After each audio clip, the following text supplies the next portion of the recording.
We're here on the top of Mount Tolmie, overlooking our beautiful city of Victoria, BC, the traditional land of the Algonquin-speaking people, including the Esquimalt, Songhees, and Wasanic nations, where we live, learn, and raise our families. They say it takes a village, so let's meet them. Families of all shapes, sizes, and stories. Are you ready? Let's go. I need my sass back. If you're doing it all from meltdown to task and still fighting to keep up that sass, friend, I've got you. Hey, I'm Deb, host of Sass and Small Talk, the mental load of parenthood, Season 2. As a mom of 2 smallies, navigating life with a neurodivergent family and my own neurospicy brain, caregiving for aging parents, and trying to hold it all together with grace, I know what it means to carry the mental, emotional, and invisible load of parenting. But here's the thing, we weren't meant to do this alone. This season, we're exploring the many faces of parenthood, from single parents to co-parents, blended families to chosen families, and everything in between, right here in our beautiful city of Victoria, BC, and beyond. They're sharing real stories of overwhelm, grief, imposter syndrome, breaking generational cycles with the resilience it takes to keep showing up.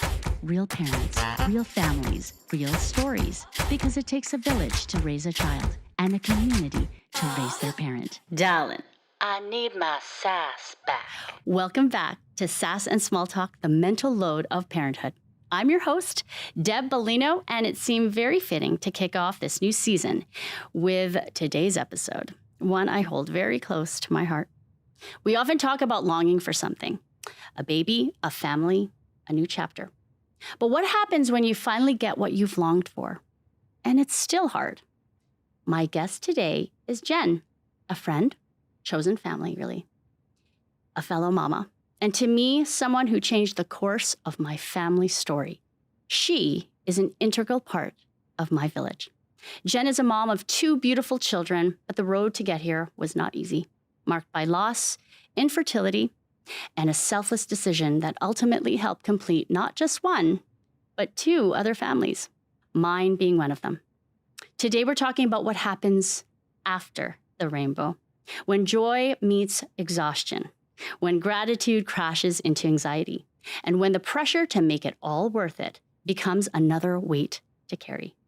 I am beyond thrilled to introduce to you the very person who selflessly gave a piece of herself so that my son could find his way into the world and into my life. This is Jenn.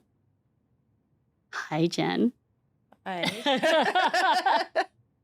I promised myself that I wouldn't do these awkward introductions, but I'm sorry. You deserve an awkward introduction. Come on, this is not your everyday situation, right? Fair enough. Okay. Fair enough. So I apologize and I love you. And I'm allowed to say this as the host because it's my show, but also because you really are my sister. And we'll get into the depths of why I called her that. But let's start, because this show is about the mental load of parenthood. This is not about, our journey per se, or my journey. It's about how you handle your life at home. Because I have spent a big chunk of my parenthood journey figuring out why I can't do things right. And I'm always wondering, why am I 10 steps behind everyone else? You being one of them. I admire you. So I brought people in here to ask them how the heck they do it. So that's why I'm going to talk about your family, talk about your village, your life. And let's start with who sits at your table. That's my husband, right? Yeah, that's your husband. Like, who sits at my table? You're like, who sat there this morning? Who sits there generally? Generally. Okay. That would be my husband, Yes. Craig, and our 2 beautiful children, I can Derek attest to and that. June. Yeah. Yes, Derek and Junie. Okay, so I think I think it behooves me to say that I'd like to consider myself an extension of that table because you have literally given a piece of your biological self to us. So I've always been very blessed to be able to call you family. But again, let's not make this about me, okay? This is about you and trying to figure things out. Okay, now can we take a little brief, let's talk a little bit about your IVF journey or how you had your kids. Mhm. How did we have our kids? You. Me. It was both my children were IVF, many, many years of treatments. Mhm.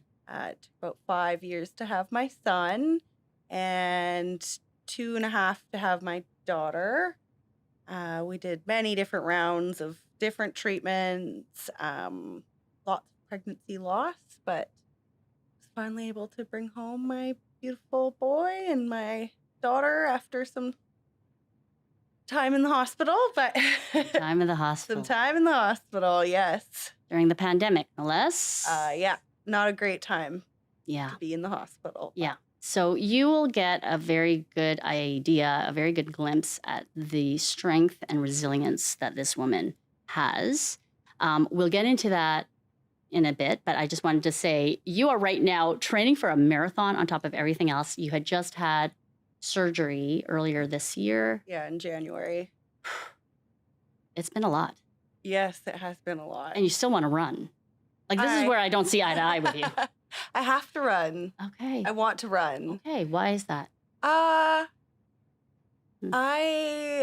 joke that I'm a spiteful person, but mostly against myself. It's my body. I was sick. I was very, very sick, and I couldn't run. I was unable to. My mobility, my strength, it was all taken from me in a matter of months due to my illness. And in January, I could barely walk to the bathroom because I had no strength. And now I do. So I feel like it would be wrong not to do it. So it is out of spite to my body and the illness. I'm better now, so I want to do the thing that I couldn't do before. I like that. There's a little bit of a spite thing if you look at it that way, or you can look at it as I'm grateful that I got my body back. I'm very grateful with a side of cheeky spite. Well, yeah, because you're Jenn. She's a little cheeky. You're gonna see that too. We're gonna get into a little bit more of Jenn, but let's talk about how a day looks like in your house. Oh, it's chaos. It's messy. It's loud. There are plans that are not followed.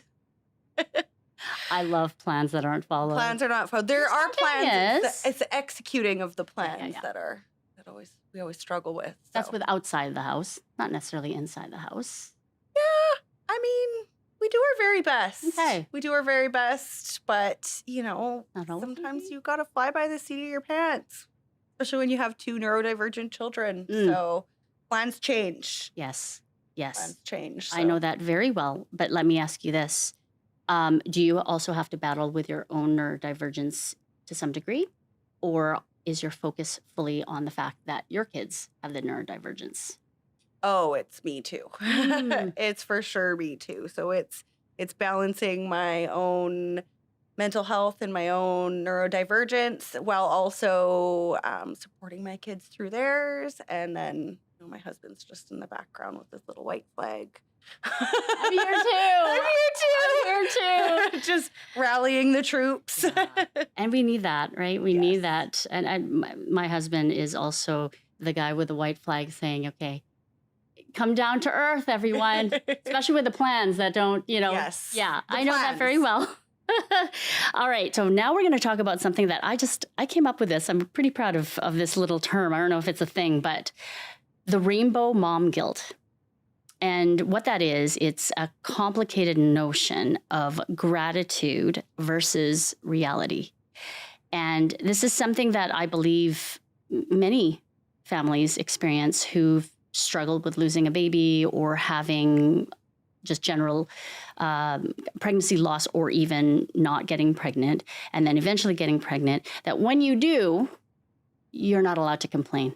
So it's kind of this narrative we tell ourselves, right? And I say we because I've experienced that.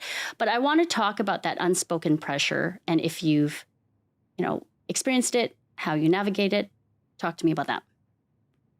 Yeah, I deal with that often. Yeah. anytime there is something that is stressful for me, especially when the kids were younger and I would start feeling like distress or anxiety, it'd be hard to let myself feel those emotions, right? I'm feeling your emotions is how you work through them. But it was like this stop where I couldn't feel them because how dare I have anxiety when I work so hard to have these children? How could I be dealing with something like postpartum depression after my son when I worked so hard to have my son? How is this happening? You know what? I want to go back with that because I think that experience was a tough one for you because you didn't seek help immediately with the postpartum depression with I did Derek. Not. No. What happened there? So after I had my son, I knew pretty quickly that there was something not right with how I was feeling. It started with some pretty intense anxiety that being someone who struggled with anxiety, on and off their whole life, I was able to identify that was not good thinking pretty quick. Yeah. And then it ended up turning into some postpartum depression. Yeah. But I never sought any help for my postpartum depression right away. I knew it was happening. Yeah. I knew what was happening. I knew why it was happening. Yeah. But there was this little piece of me that kept saying, how dare you be depressed right now? You waited 5 years for this moment. You had countless pregnancy losses. You did everything to have this baby, and now you're depressed. You should be frolicking in the fields, smiling, laughing, and plucking peaches off trees. Pretty much. And think of all the women who were in my position that haven't yet had a baby. And now here I am with my rainbow baby and I'm depressed.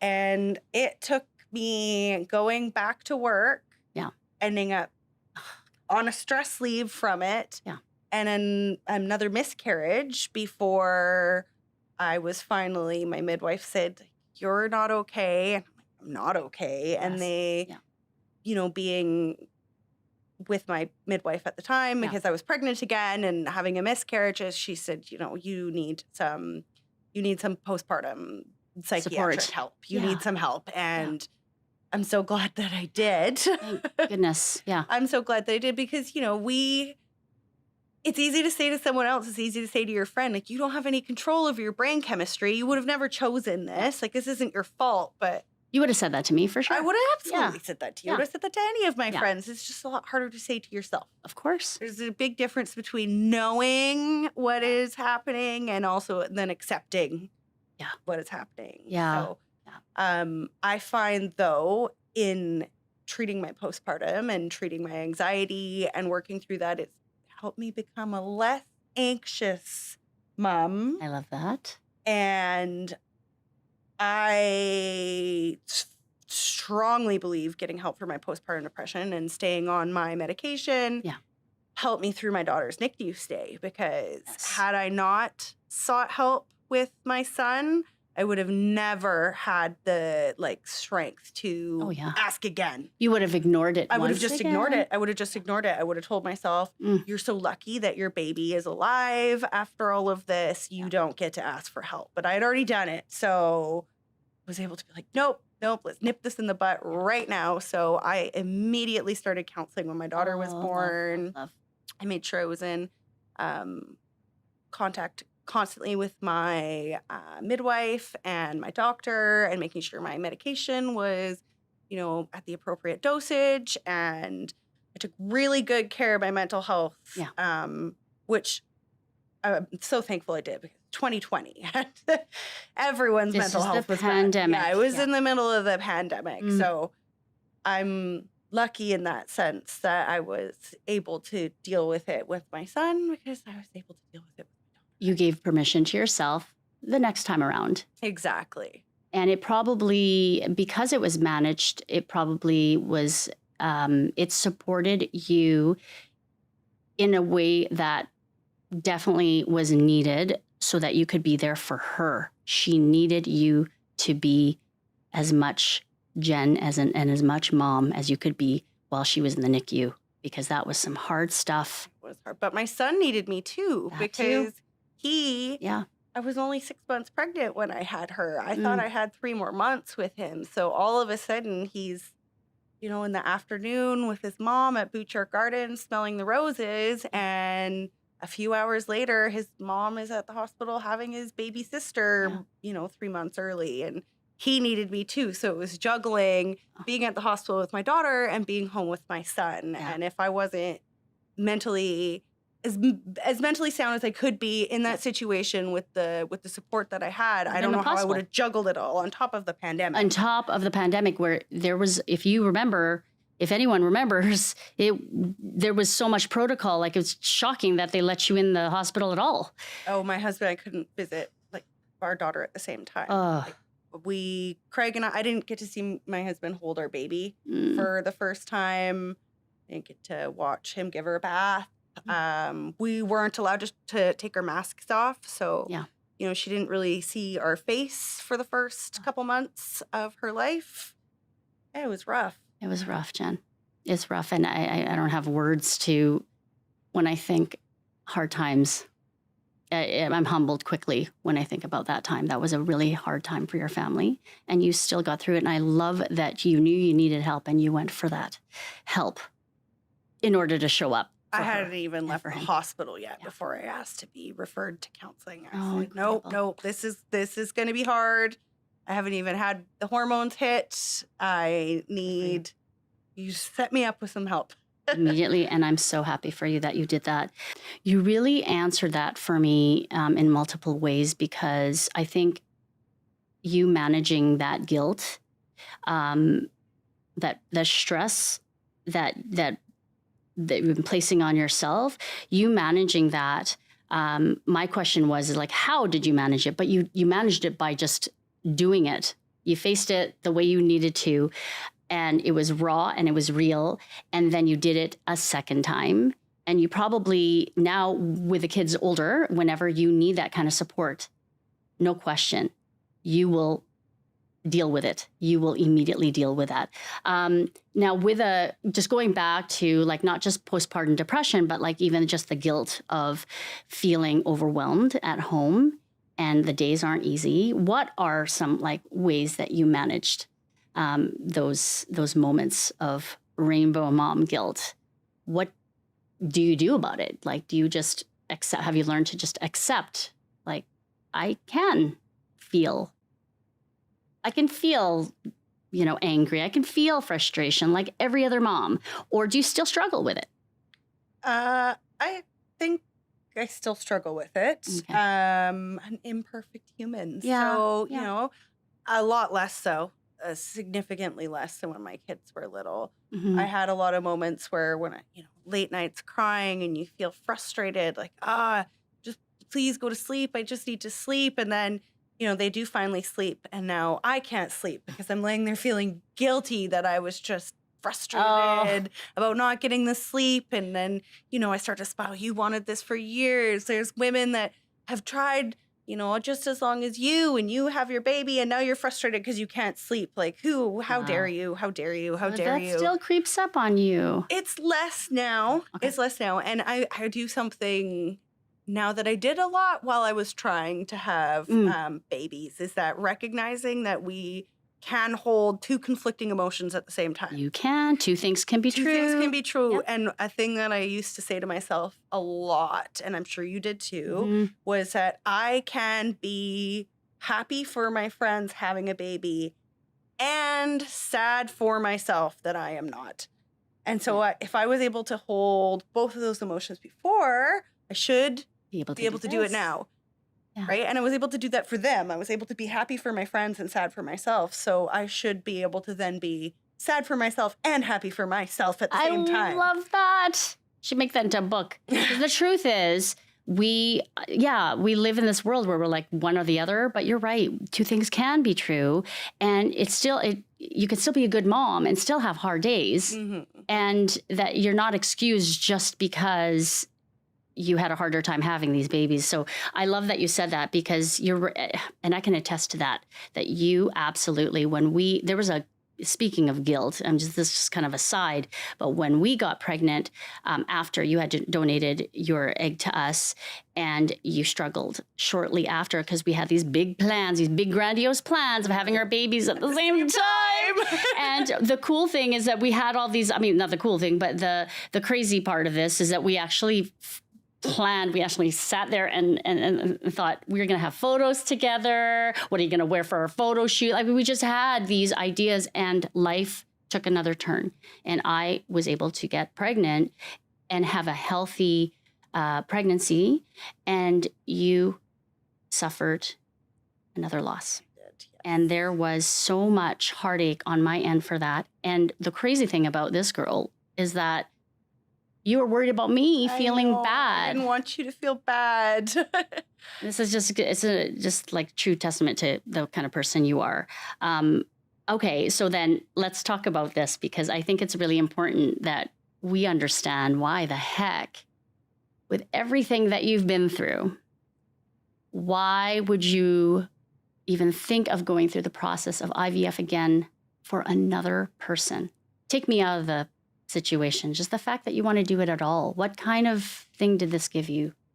I am a firm believer in not just, what I did for you, in I want to help others. I don't like human suffering. I don't think anybody does like human suffering. You take it to the next level, come on. But I feel like I have these things that I can give. I can make it better. I could make it better. So I did. I have these things. She means she's got these really good eggs, really good eggs. She's got great eggs. But I'm a blood donor. I'm a registered organ donor. These things, they don't take a lot of effort, but I can help people. I can spend an hour every few months and donate some blood. I can register to donate my organs. After I had my son, I donated breast milk, thousands of ounces of breast milk. Yeah. I'm lucky enough to have hyperlactation, so I donated breast milk. And then incredible. When I found out about you and what you were going with, we're going through, it wasn't really that, to me, really that hard. I was able to separate, this is just a piece of my DNA. I have these eggs, and you need eggs, right? I have extra and you have none. So it just makes sense, right? Even my 4-year-old knows that if she gets, or 5-year-old now, if she has more eggs in her Easter basket, somebody has no eggs in their Easter basket, she's going to give someone some of her eggs, because, we all deserve to have chocolate Easter eggs. I love this. Right? You know what? This is the best lesson you can teach your kids is, if you have an abundance, you give. You give. You just share it. Wow. Right? So I knew, because we were going to the same fertility clinic. We had the same fertility doctor. Yeah. I knew you needed eggs. And I said, well, I know how to do IVF. I know I respond well. We have the same doctor. He thought, this hasn't happened before, where one of my patients who's struggling has donated to another patient that's struggling. But I think that it's a great idea, and let's try. So he was for it. He was for it. Yeah, he thought it was a great idea. It was one of those impulsive moves where we're like, that's kind of a good idea and we should go for it. Literally, you handed your eggs on a golden platter, And truth be told, a petri dish. It was a petri dish. It wasn't really golden, but it was a dish. It was a platter. It was a sterile petri dish, but same difference. Well, we're going to call it figuratively. It is a golden platter, a tiny, cute little golden platter. And the crazy thing is that we didn't say yes right away. No. It was yes. My heart said yes right away. But I had a spouse. I had a guy. This is a third party, and he's actually very integral to this process too, because if anyone really doesn't understand, which I get that some people don't understand the process or even the mindset behind what we did. But essentially, your egg, my husband's sperm, and having our family together. I was the incubator. I was the oven. And so the three of us became a village. We became, and we really were part of each other's process. She was there at the birth. Luckily, this was before the pandemic. So you were able to be there. What a gift that we got from that. And it's funny because I was going to talk about our story, but the truth is, we weren't going to go this way. I didn't suggest it. I didn't ask you. You presented it to me. And I thought that was crazy. Like, I felt it was crazy. I was like, crazy, but kind of wonderful. And I am all for thinking out of the box, literally. But my husband, George, is not as much that thinker. He's very practical and logical. And there's some stuff that goes with that. And Jenn is looking at him right now. Oh my, we're talking because we're seeing if he's reacting. And he knows, like, he's like, I did the thing. He thought it through. And I think anyone who wants to do this kind of thing, you got to think it through. You have to think it through. It's a big you deal. don't. I offered, but it's not just let's do it. You're like, There's counseling. you're in the There's hospital. for all the parties. It's not just something you just do. Yeah, and that's why I felt right, because we all needed our time to think about it. Mine was an immediate yes. You were an immediate ask, and then he was like, okay, 4 months. Immediate for George, I got to say. But we need that kind of person in our team. We need our white flag.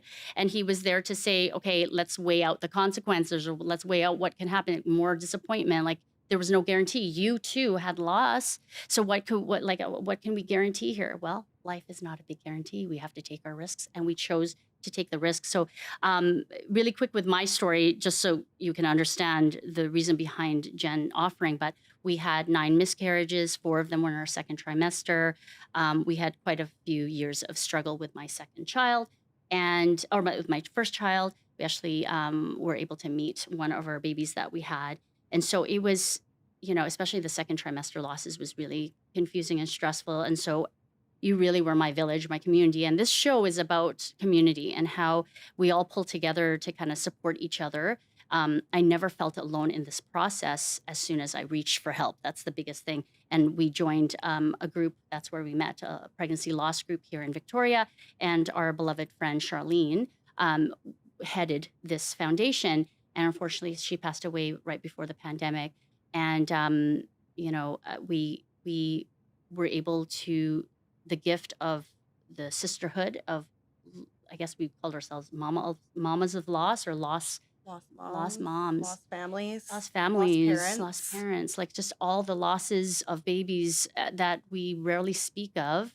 We came together and we met everyone on Tuesday, and we just we talked about burgers and McDonald's, and we remember that we talked about Big Macs. We talked about it wasn't just about our losses, it was about just the community, and I think that is the key.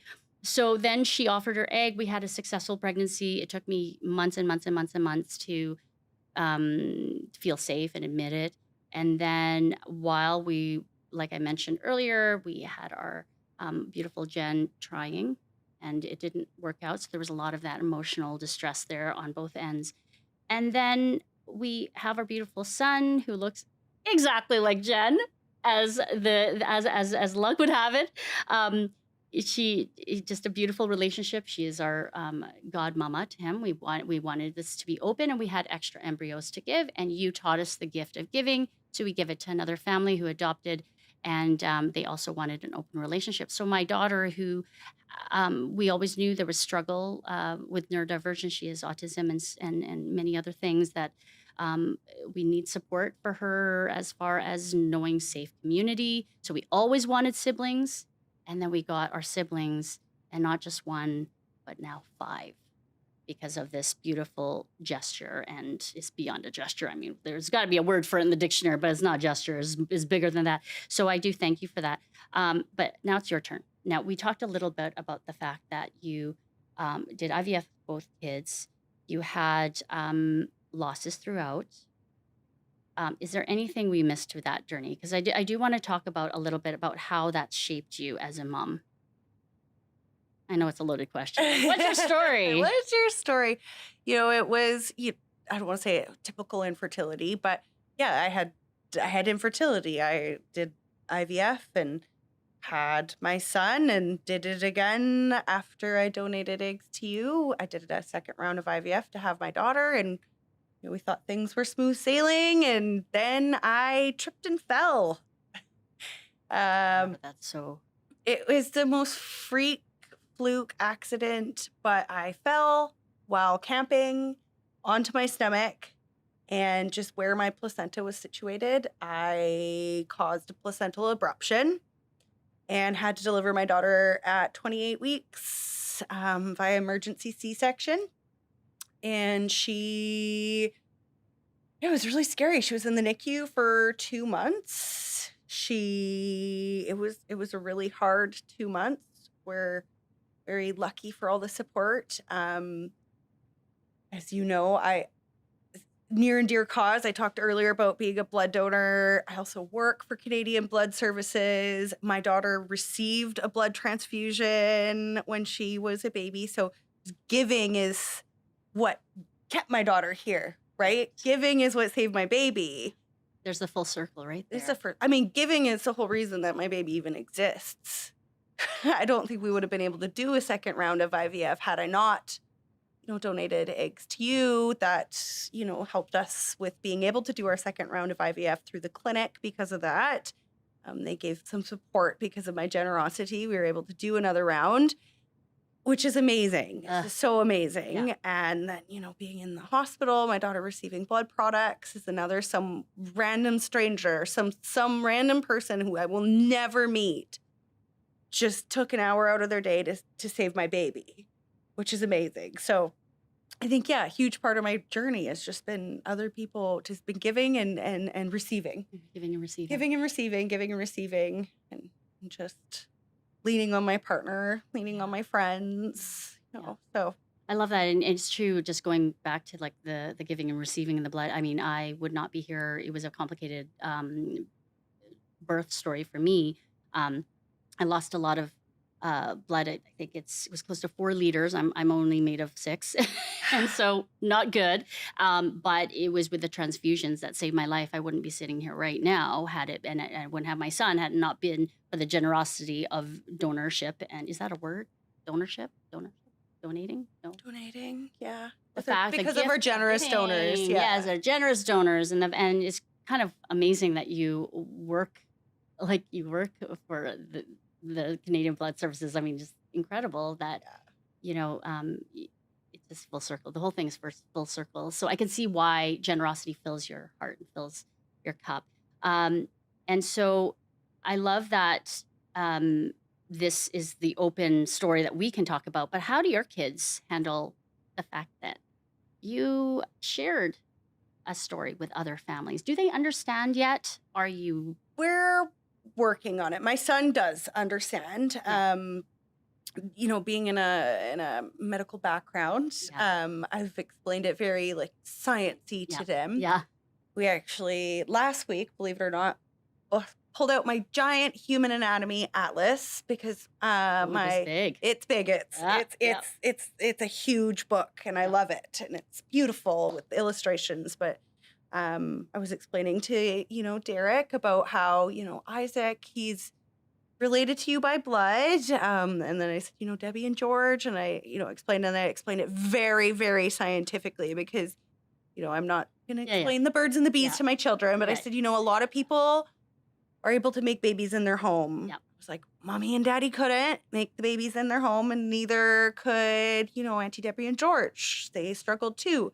I was like, Mommy and Daddy didn't struggle the same way that they struggled. Auntie Debbie needed eggs. And then I explained scientifically where eggs come from, where they exist in a female's body. And we looked at the human anatomy. I was like, this is the ovaries. This is your uterus. This is where the eggs are. They took eggs out of here from Mommy, and they mixed them with sperm from Isaac's daddy. And then, we flipped to that. I was like, this is where the sperm is. You became a teacher, didn't you? I did become a teacher. And I said, we took, George gave the sperm from here, and then the doctors mixed them together, and we put them into Debbie, and Debbie grew the baby. And so my son, he understood fully. My daughter was a little bit more confused by it, but she's, just turned 5. Yeah.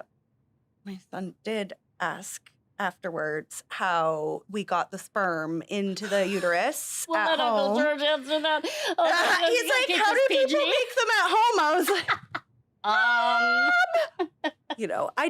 but I said, you could edit this part out. But I said to him, I was like, well, we take this part and we put it into this part. And he's like, I'm like, yeah. just goes in there. He's like, okay. Oh, I love it. I was like, but that's not how you were made. Don't worry. Okay, this is the best part. This is a whole other podcast.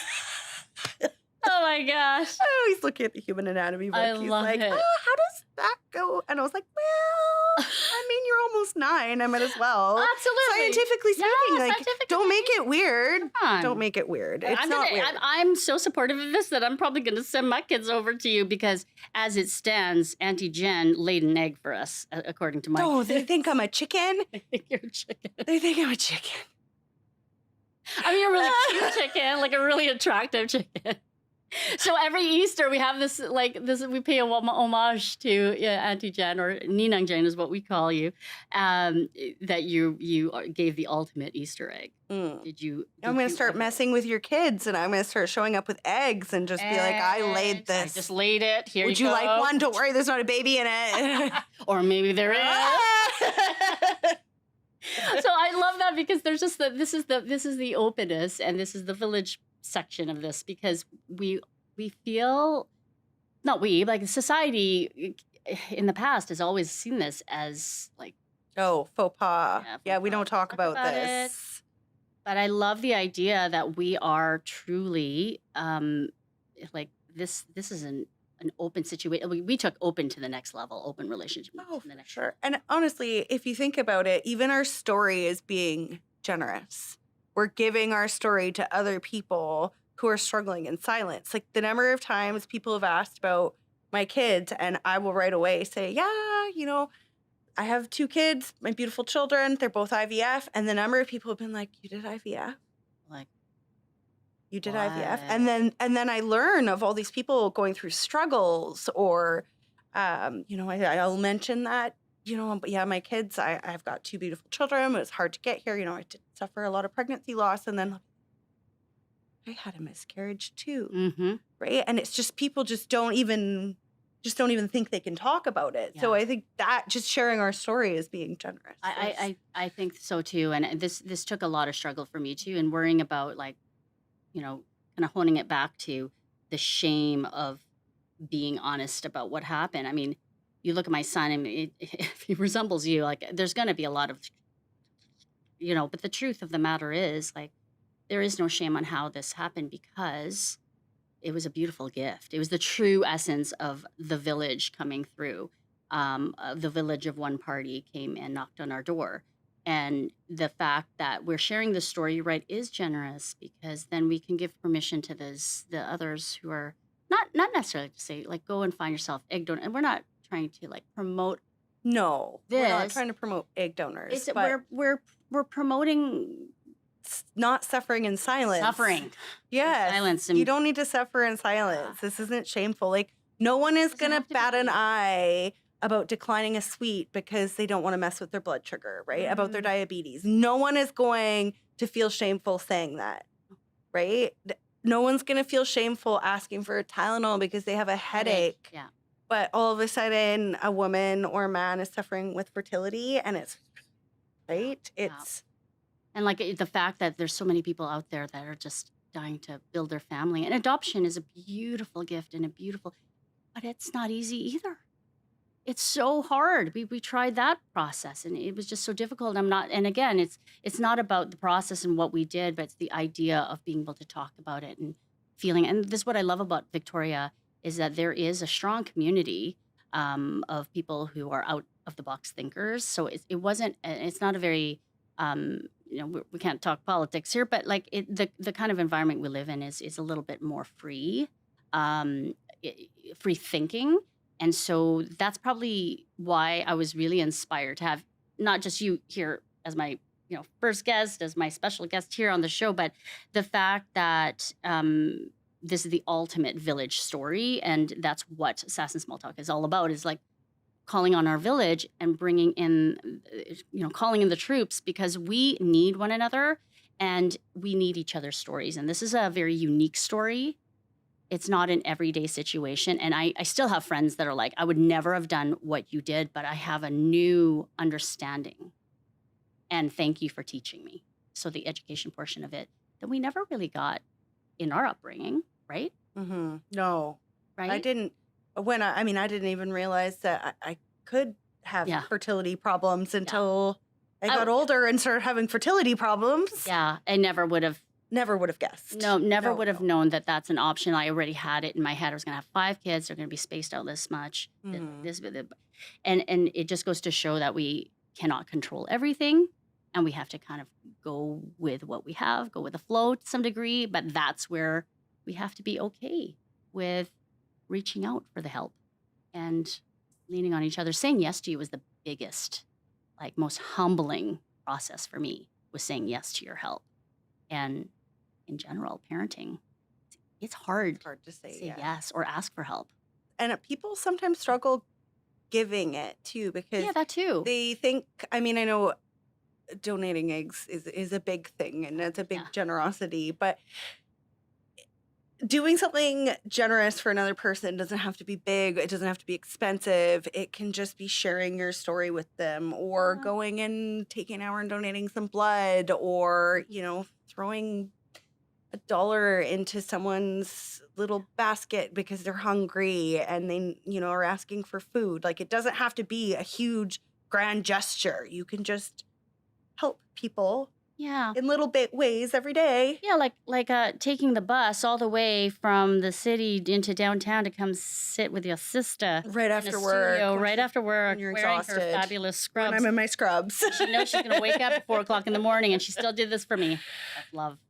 I love that. I'm so humbled by that. And I do want to ask you, just in general, because you are faced with overwhelm all the time. So aside from the fact that you struggle to even build this family, then you have the family, then you've got the noise, and you have with the neurodivergence, you had to go with the assessments and all the appointments that come with that. That's a lot of stuff, a lot of overwhelm. So how do you, Jenn, keep it together? How the heck do you do this? Adjusting my expectations of myself, I'd say. Everyone always wants to do their best all the time, right? But my best and your best are not the same, right? My best today and my best a week from now are not the same. My best today and my best in January when I was recovering from surgery are not the same. So looking at like your very, very best day when you've had all the sleep and the stars have aligned and your kids are all slept and well fed and it's a moderate temperature, and like basing all your days on that, you're setting yourself up for failure. 100%. Right? Just do the best that day, right? Baby steps. Baby steps, right? And lowering my expectations for myself, but also for my kids, right? Like, that's the best lesson you could teach them as well. Oh my modeling goodness. Like, grace for yourself.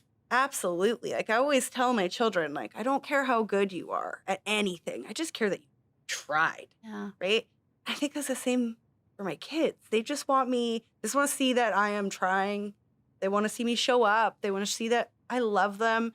So I didn't dress them up in every single theme day for school. Oh, the times I've forgotten and the guilt that came with that. But let go of that guilt. Do you remember dressing up for theme day? No, my parents didn't bring me on play dates. They didn't dress me up. I think I was a leprechaun. Even if it happened, though, like, this is like, my kids are not going to grow up and turn into adults and say, oh, my mom forgot to dress me up on theme day. No, they're going to say, my mom was always there when I was sad. My mom listened to me when I had a problem, right? They're not going to care that I didn't do, my favorite author day, right? Yeah. They're just not. and no shade on parents that do that. Absolutely not. Absolutely not, right? But you got to pick your battles, right? You got to pick your thing. For us, we love camping. We love traveling, right? We love planning all these trips and outings with my kids and being outdoors. That's a priority. Right? That's a priority for us, right? My job is a priority for me. Making sure my neurodivergent kids are rested and fed is a priority for me. So those types of things are lower on my priority list. And before, not everything needs to be top priority, right? But it used to be. It used to be. You had that mentality of Absolutely. perfectionism. When I first had my son, I absolutely had. And if I didn't give him all wooden toys, and if I, I remember the wooden toys. I oh had my that too. goodness, Yeah, right? yeah. Like everything. Oh, I was like worried about all of his shoes. They have to be perfectly bendy. I was worried about baby wearing. I'm worried about breastfeeding and about attachment, about sleeping. I kept hearing people, oh, you should cry it out, and that didn't feel right for me. And so it was just everything needed to be perfect all the time. Yeah. I was exhausted. It is exhausting. Right? So, and not even one thing needs to be perfect all the time. No. Not even one thing. But like prioritizing, which things would I, in a perfect world, which thing is at the top? Yeah. Right? Yeah. They can't all be at the top. That's just not how it works. Yeah. Right? And doing this on the daily, as opposed to like, even just in the grand scheme of things, you could just look at the baby steps within the day, within the hour. And I mean, it wins. sounds awful, but if you lowered the bar really, really low for yourself, right? You lower it down, and then you're constantly going above it. Win-win! Win! So play games with yourself. That's what Right? you do. I love Exactly. that because I have spent my life I don't even sleep sometimes because I'm like, but I gotta get this done though. But I have to make this card perfect. I gotta wrap this beautifully. Oh, but they have to do I forgot about backpack day. I did. There's this one time I forgot about backpack day, and everyone's supposed to come in with a backpack that's not a backpack or something. And I didn't read that section. I didn't read that part. I don't know what happened there. I don't know. I skipped the section on that, and then everyone went, and everyone like had shoes and planters and hats as their backpack, and then my kid had the backpack, and he didn't even give me a hard time, but he was just like, "Oh, I forgot it's not backpack or backpack that's not a backpack day or whatever it's called," and I felt and his teacher, bless her, she was like, "It's no big deal," like she didn't even care. But what did I do? Did I not run home and create a backpack, not backpack? That was unnecessarily better than it needed to be. It wasn't unnecessarily better. It was like super cute. I know. But I mean, like, why though? Like, why? Why? But it was a win-win for him because what I ended up doing was I recycled things like that brought him joy, and I was able to. But I took away the whole thing of it is preparing it with your child and like letting them come up with it. But the part of it wasn't even to show other people. Once upon a time, I was that person too. Now it was about me showing up for my son and the guilt, and I placed that. That was my own narrative, and I think we need to let go of that because that's just too much work. It is. It is too much work. And I mean, if you have a child and that it is super important to that child that these special days are done, then maybe move that up your list a little bit, right? Yeah. My son does not care at all, ever. Yeah. We've asked him, and no, we don't. And we tell him, Are you sure you don't want to dress sure up? you don't want to dress up? And if I remember and if I put everything together and I did it for him, he would do it. Sure. But if he came to school and wasn't dressed up like everyone else, he doesn't care. He doesn't, so I stopped stressing about that one and moved it down the list. Kids teach us. Right? He was like, chill, Mom. Relax. It's fine. It's fine. You know what he cares about? He wants special food day. Oh, He wants his hot food day. so your son. He wants his sushi. He wants his pizza. Yeah. That's what he wants on his special food day. That's what our school does. So we're lucky in our school district that we can buy special food day for the whole year. Oh. So I buy the whole year of special food day so that my neurodivergent brain does not forget because that's when I know he would be upset. Tools. Right? Yep. And so that to him is his priority. He wants it. He wants his special food day. Yeah. So I make sure that happens. That is up at the top of the list. PJ Day, Rainbow Day, that is not important to him. Yeah. He wants sushi when everybody else gets sushi. I want sushi. I want sushi right now. You got me hungry for some sushi. I love that you are able to prioritize, and then you leaned into what he kind of taught you. Mm-hmm. And I think it's funny how these little people teach us things. But I do like going back to your experience, your history of everything that happened with our loss and our struggles and stuff. I think because we've struggled, like we're learning to see that we don't have to do everything perfectly, or the way nothing is straight and narrow. It is like little detours here and there. So if that means we miss theme days and we miss certain things and then prioritize certain things, we're all going to run fine. The family is going to run fine. Everyone's going to survive. Everyone's going to be good because we have other experiences that has humbled us so that we don't worry about the perfection of things. We've never had to strive for perfection because everything imperfect has been thrown our way, health-wise, fertility-wise, building our family, the simple things that people take for granted or that we took for granted once upon a time. And I think that's why your story is so profound, because it's full circle and it's being carried into your parenting style, which is let go of the things that matter. That don't matter. Don't let go of the things that matter. Yeah, don't listen to what I just said. I'm not the host. I'm just here. I'm the furniture. I'm the furniture here. Don't even listen to me. You know what I mean? Okay, so I am going to ask you one very, very important question. If you had to bottle one motherhood moment that sums up your parenting journey, that'd be? That would be the day I brought my daughter home. And we got to all be together as a family after, months of not being together as a family. So, yeah. Because it was the day that my daughter is home. She is alive. She is safe. And it's like I could walk up to that family building book and I could close it.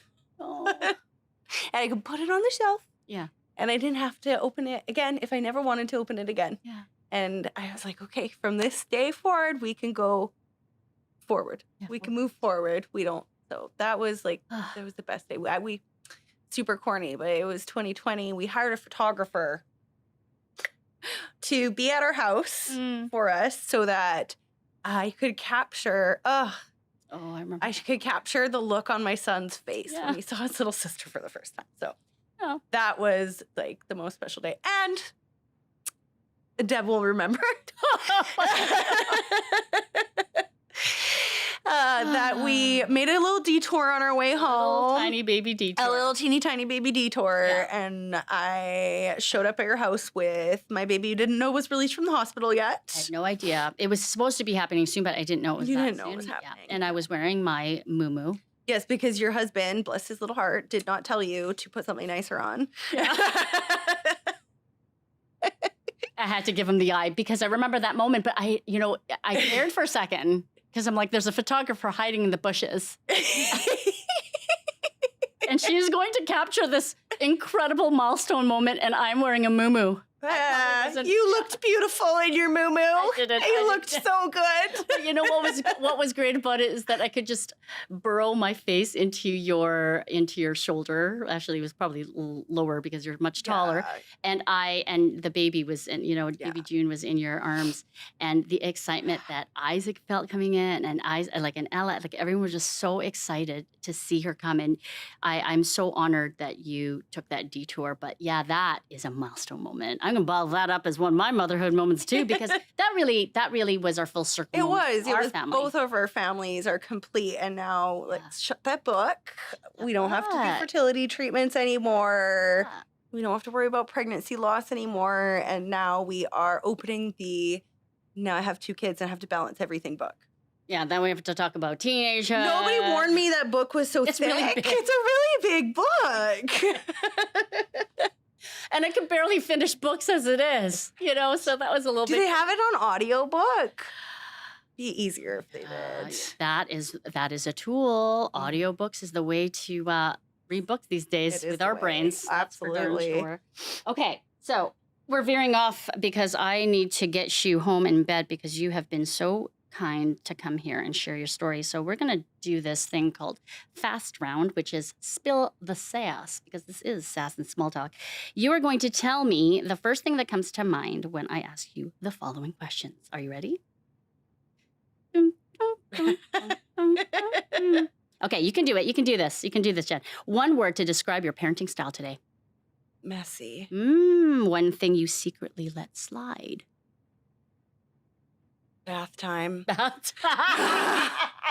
In the summer, we're going in pools and sprinklers. Yes. I mean, do they smell? If they don't smell to me, they don't smell to you. Oh, wipe it out. We're good. We're good. Gosh. Okay, what is your biggest pet peeve in your home that you just can't let go of? Oh, sugar. Sand. Sand. Oh, Yeah. and velvet. Oh, velvet. She made me get rid of the pillow because there's velvet on there. And I forgot, as my sister, as her sister, I should have known this. She's not a fan of velvet, but now sand too. Sand, because it's on everything. It Yeah, every little it's annoying. bit gets on the children, and then the sand gets in the Look, bed, no and thanks. I'm like Princess in the Pea, and I can feel every grain of sand against my skin. I'll remember never to give you anything with sand in it. Like Sand is fine. It's contained. Just contained sand. That kinetic sand is the worst. Oh, you don't like kinetic sand? It makes your floor slippery. Oh, that's true. Very slippery. But it's like it's so condensed. It's and very sticks together. No. But yeah, but I don't know. That How can sand you is be a so pet peeve. That's a really hard one. Well, in the house, it could be. Yeah, that's a pet peeve. I feel you on that one. Okay, That was parenting hard. hack. Mm. A parenting hack you can swear by. One. You've said a few. Oh, snackle boxes. What's that? What's that? It's a tackle box, but it's a snackle box. So you fill it with snacks, and then you open it up, and there's like a bunch of containers with snacks in them. Well, it's So not a that- bento box. Isn't that just a snack thing? Like a No, snack because bag? the snackle box has all these boxes that go inside the box. boxes inside It's the a box inside the box. Box inception. But are you throwing this in the fridge first, or just live in your car, or what? No, it's in your house, but you constantly can like fill things in the snackle box, or the night before you put things in the snackle box. A lot of time, it's the best for like non-perishable food things. Okay, non-perishable, Non-perishables, but sometimes I'll stick like fruit in it, or I'll stick like the like non-soggy food. Like yeah, no, bananas don't put or soggy anything, food, no like bananas. grapes. But then you have the snackle box, and you leave, and then you've got this like smorgasbord of snacks. It's like a charcuterie, It but is with for children. children. It's a snackle box, and it's the best. It's like a bento box, but it's like big. Oh, It's a snackle box, and people were making them out of actual tackle boxes, but that's not really food That's safe. not really food safe. No, so then they made snackle boxes. So there's an actual snackle box. It's a snackle box. Yeah. How many times have we said snackle box? Why We're did- gonna have to count. I should have had one here. You should have had a snackle box here. Next time. Yeah. Snackle box. Okay, here we go. If you were stranded on a non-Victoria island with just your kids and Craig, your husband, what's the one thing in your just-in-case bag? I think you just answered that. My snackle was, but I also No. have oh goodness. It could be for your benefit. It doesn't have to be for the kids, but like I've already had it in my bag. well, you'd put it in It's your going to bag. be a first aid kit. Oh, she's so responsible. It's going to always be a first aid kit. Oh, okay. Yeah, there's probably a first aid kit in my bag right now. Oh, you're so good. She's so good. Okay, now I feel shame. I would have thought something else, like a book, Oh, no. maybe some like water. No. Well, no, that's too. Well, we're on practical. an island. You're on an island. You're right. So there You should got be water. Am I thinking too practical? Okay, then if we're not being practical, I want fully charged devices that never die. Oh, that's a good one. That's a good one. I want a tablet that never dies. Never dies. What, for Ever. your benefit or for the kids' benefit? Both. Okay. This is where we could take the shame away from screen time. We're Come on. stranded on an island. We need here. them to be kept busy. And Yeah. they'll be getting a lot We're of gonna get outside bored. time. Okay, there's only so many like tic-tac-toe and like stick rock throwing things. And don't even get us started about Jenn liking sand. Well, you like it outside. I like you don't it love outside. it. I You don't just like don't when the love it sand in-house. gets attached to the kids and the kids bring the sand in the house. Yeah. I feel you on that. Okay. One piece of advice that you would give another parent that is still waiting for the rainbow sunshine baby, what would that be? Don't lose yourself in trying. I love that. I wish I heard that years ago. I lost myself. I think we both did. Maybe that's why you can advise so wisely. Jenn, thank you so much for coming here. I know you came here after a long day of work, after training for a marathon. I don't know where she gets the energy. You came here and you shared your story so humbly and so generously, speaking of generosity. But of course, you coming into my life, I probably wouldn't even be sitting here if I was still on that train of hopelessness and trying to get that baby and complete my family. You helped expedite that. And so I'm so grateful to you.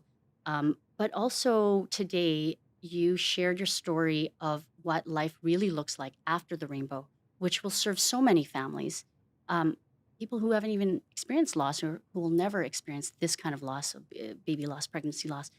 The fact that you can offer such wise words and humility, I am humbled. And I even know your story, like the back of my hand. I know your story, and yet I'm still so touched and moved by it. So thank you. Yeah, that's all I have to say about that. You know how grateful I am to you. But thank you for being real, and thank you for being you. I love you. I love you too. And for all of you out there who are still, waiting and grieving and choosing hope, you are seen.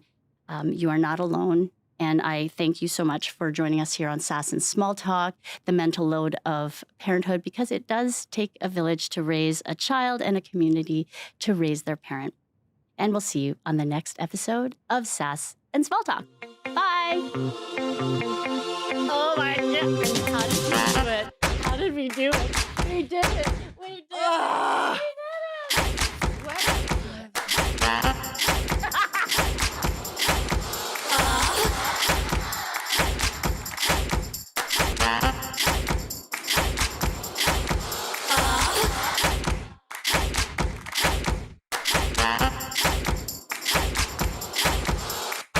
I need my sass back. Signing off. See ya, guys. Bye. Signing off. See ya. Bye.